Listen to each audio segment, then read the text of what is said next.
The Kogi State government has said it has paid salaries for 38 months since it came into power in January 2016. The Director General of Media and Publicity to the Governor of Kogi State stated this while briefing journalists after APC stakeholders meeting in the ward today.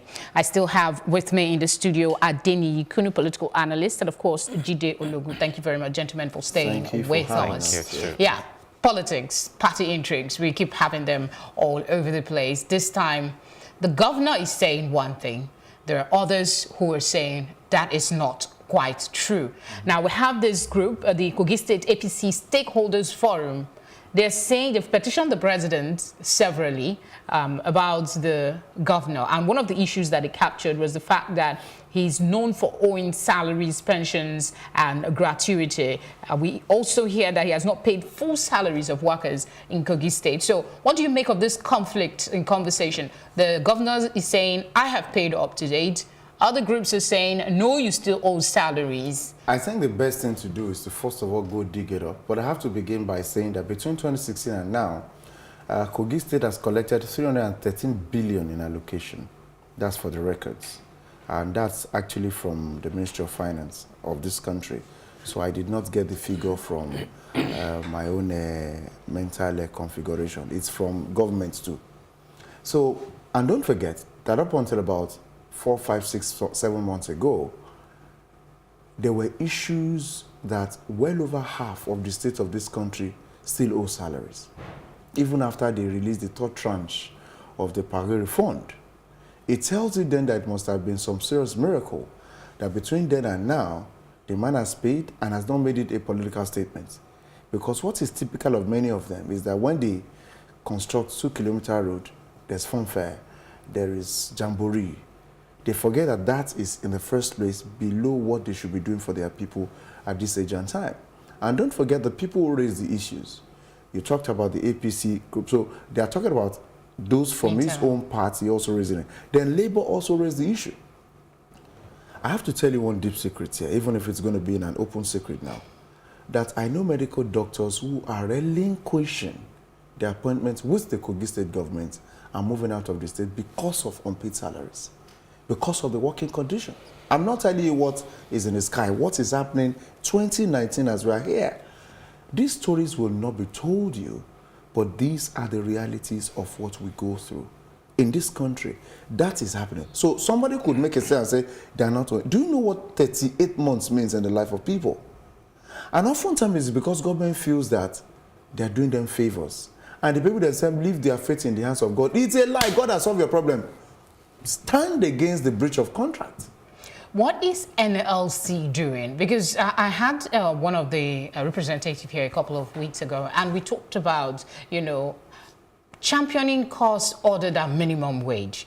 This is a clear case of people not being paid for services rendered. Do you think that maybe civil society organizations, like you alluded to earlier, on a different situation, in this particular case, 38 months, it's no joke?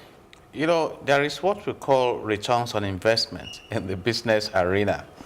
And if you ask me, I think the NLC and labor organizations have lost the steam of relevance and probably compromised, which is a common symptom when you have the kind of people who are managing Nigeria. Because I'm wondering, why should a governor hold a whole state to ransom? I think it's Mike Murdoch that said, you don't get what you deserve, you get what you negotiate. Is it not because some of those who should be representing their interests have been compromised? So they cannot talk. So they blackmail one another. You see, so we hear people rushing to Abuja, we no go agree, we no go agree. And somewhere along the line, they smile at the cameras, you know, they leave their hotel rooms and say, okay, let's give it a consideration. Let me bring one on board, which is a national issue. In 2016, the government summoned Pengasan, you know, Labour Congress, all of them, and said that the pump price of fuel should go from 86 naira to 145, and that will liberalize the upstream, all this grammar. We bring more investors, no more subsidy. And that they have put in the 2016 budget elements that will cushion the impact And today here we are. But I can tell you, when you talk about poverty, it does not concern a particular class for now. No. Who may end up in serious poverty if they don't ensure the prosperity of people around them. So you see Nigerians struggling to secure themselves while leaving others to their fate. But it's wrong. And that is why I have asked myself, what is the business of a governor with the resources of the country? I don't. Is it not to coordinate? Where's the Ministry of Finance? I have special interest in Kogi State. By the grace of God, I was in Kogi State, Obajana to be precise, when Dangote was doing the groundbreaking ceremony of his cement factory. We were there with the former president of the country, Ebele Goodluck Jonathan. And Dr. Mike Koju gave a lecture that torments me till tomorrow. He said in Kogi State that the raw materials for producing cement could not be exhausted in 70 years, 70, please. He added that it is cheaper to construct roads with concrete. He also added that it is cheaper to maintain roads that are constructed with concrete. And here we are. How many good roads are in Kogi? I think about 3 or 4 years later, I was reading in the newspaper that Dangote is now doing a concrete road between Kaba and somewhere. So this is the kind of country we found ourselves. Do you think that maybe his political travels have something to do with it? Because we know that his candidature of the APC and emerging as the APC governor of that state is being shrouded in controversy. With all due respect, I will call it political ignorance. The best way to be relevant is to care for the people. We have the Nelson Mandela of Africa. If Nelson Mandela resurrects today and decides not to contest office, his people will force him to contest office if he still has the energy. And so he didn't have travails when he built a mansion. I'm talking about the governor of Kogi State. Sorry to keep interrupting you, but the challenge with this analogy is that these people that we say are not working, they actually believe that they are. The statement that was released by the media aides to the governors listed all the achievements of the administration since they came into power. He even alluded, I read the press statement, that they've paid, even 4 months before he came into office, backlog of salaries that was being held. So how can you tweak somebody's thinking who is already comfortable that they've done enough and they feel that their conscience is at peace? Excuse me, a minister in this country went on international television and said Nigeria has more doctors. That's why we're exporting. Yeah, but he had come to say that he was misquoted. No. Nobody misquoted. They took his word directly. Nobody misquoted him. Let them not reduce us to simpletons here. Nobody misquoted him. It was directly what he said that they took verbatim and printed. It's what he said. And I tell you that nobody should be using reverse psychology here. It is something that they do oftentimes. And before you know, some people start eating the rotten apple. I will not be part of such meals. Okay, I'm saying here that the issue of the things happening in Kogi is just sheer political statement made because he was actually taken aback, he was actually kept on the spot, and they had to say they are not owing. I think what he should have done is to go and refer them to sources. I'm telling you that Kogi State is still enmeshed in a lot of salary and pension issues as we speak. And you cannot even disconnect this from all of the stories making that. Let's not forget that some of the stories have it that even the APC flag has been removed from the government house, and that there are plans for him to move to a corporate because obviously they can't come to the PDP. Yeah, the APC is dismissing that. The APC and you know, to use their word, it's balderdash. You know, you mentioned something earlier, which is one of the challenges we have in the country. A lot of things happen that we forget some other things. In the same Kogi State, a civil servant committed suicide because his wife delivered triplets and he couldn't just cope because he was owed salaries. And it's on record. And you compare that with a place like the United States. Whether you like us to compare, we compare. We are in a global environment. Your wife delivers triplets in America, you become a celebrity. In fact, the products you will get from organizations, in fact, you become a star. Yes. So what are we talking about? Is it about your report about what the people are feeling? Am I the one that has come with the report that we are the capital of poverty? That question has not been addressed. I still go back to what I said earlier. How do you compel people to take action when they believe that they are doing what they should be doing? Because the rebuttal that was issued on this is that they reeled out the achievement, the things that they've been able to do, and the explanation for what the monies was used for. So invariably, they are saying that they have done enough. They are comfortable with what they've done. You and I are having this conversation. They can, excuse me, that is the kind of statement they make across board. So how do we change that? In the first place, you know, there's something called Stockholm Syndrome. Stockholm Syndrome is a situation where you, at some point, if somebody kidnaps you, begin to develop soft spot for the person. The people of Kogi have been kept at a position such that they are beginning to develop this soft spot for the people that have kept them that way. And that is why many of them have not gone out the way they should go out and fight for their lives. Because if you have a narrative from government, in fact, the counter-narrative should be so heated that government run helter-skelter, because that's not true. And you know what they'll do oftentimes? They make sure they reduce these people to the highest level of poverty that makes them so incapacitated that when they throw just a burger at them, they want to kill themselves over it. It is a strategy that has worked in very many poor societies, and typically East Africa, exemplified by what is happening in Nigeria, particularly Kogi State at the moment. If your people, forget about the denominators of this world that are having political problems with the governor, I'm talking about facts of Kogi as a state in this country that ordinarily should not have brought problem or business with poverty. So if this must be solved, first, the respective people that have actually brought out this report must go 10 steps ahead by getting recordings, audio, video, getting it in print.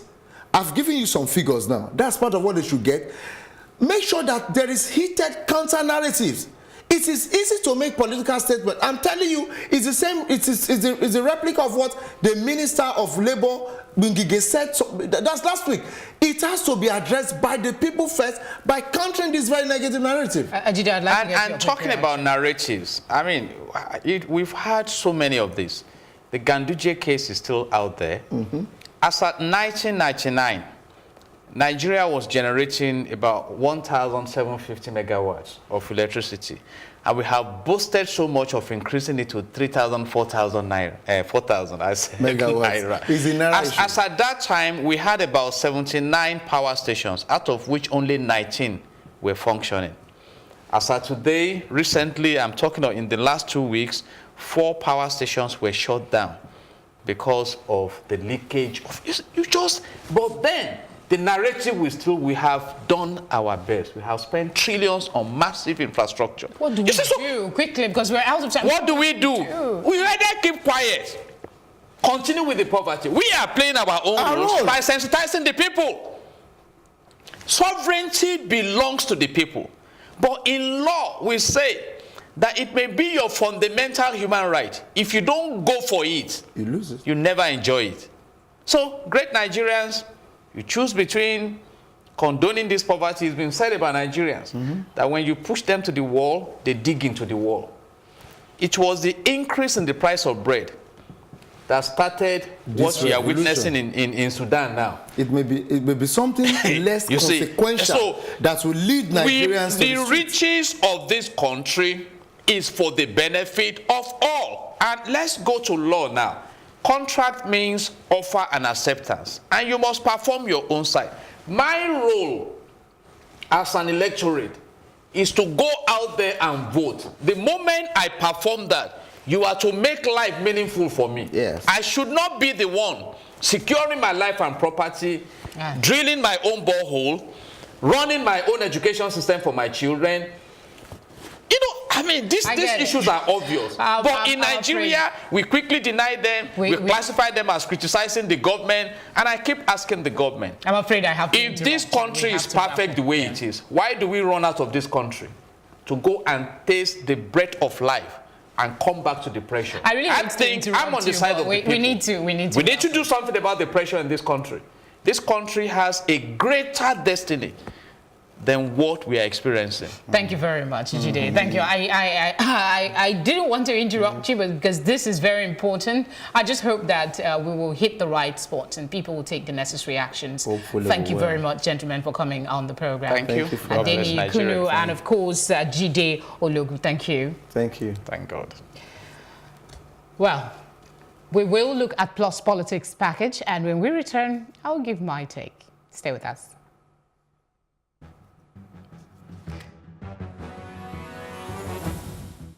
Algeria needs to focus on avoiding economic instability during its political transition after the resignation of President Abdelaziz Bouteflika, a senior official at the International Monetary Fund (IMF) said. Jihad Azor, IMF's Middle East and Central Asia director, also told media the OPEC members should carry out reforms to help cut deficits and reduce reliance on oil and gas.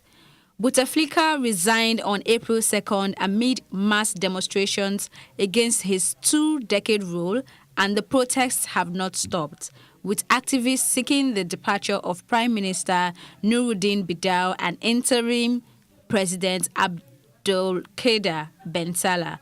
Ben Salah is in charge of a 90-day transition period set to end with a presidential election on July. This is Plus Politics. Thank you very much for joining us. This is my take. The Nigerian citizen is supposed to hold the highest office in the land. In normal democratic setting, one like Nigeria claims to be, politicians are elected into office to formulate and implement policies that will make life easier for citizens. But is this really the case? Nigerian legislators are among the most highly paid in the world. This we know. Just a couple of weeks ago, there was an article about the severance allowance for outgoing members of the National Assembly, which runs over 1.3 trillion naira. If we pay off lawmakers with 15% of our annual budget, what is left for the whole country to live on? And now this, life pensions for Bayelsa lawmakers. Where are we really headed? Despite being an oil-rich state, thousands of people in Bayelsa State have been plunged into suffering and hunger because of oil spillage, which has largely reduced land and water availability. But instead of rising to heal these wounds, our politicians seem to be more focused on belly politics. It worries me, it truly does, that power in this country is no longer to serve, but to enrich, and governance seems skewed against the people. It is my humble opinion that the onus is on the governor to listen to the many stakeholders who have kicked against this bill, to discard it in the interest of citizens and good governance. And that's our package for today. Thank you for staying with us. Stay tuned for more programming here on Plus TV Africa. My name is Felicity Ezewike.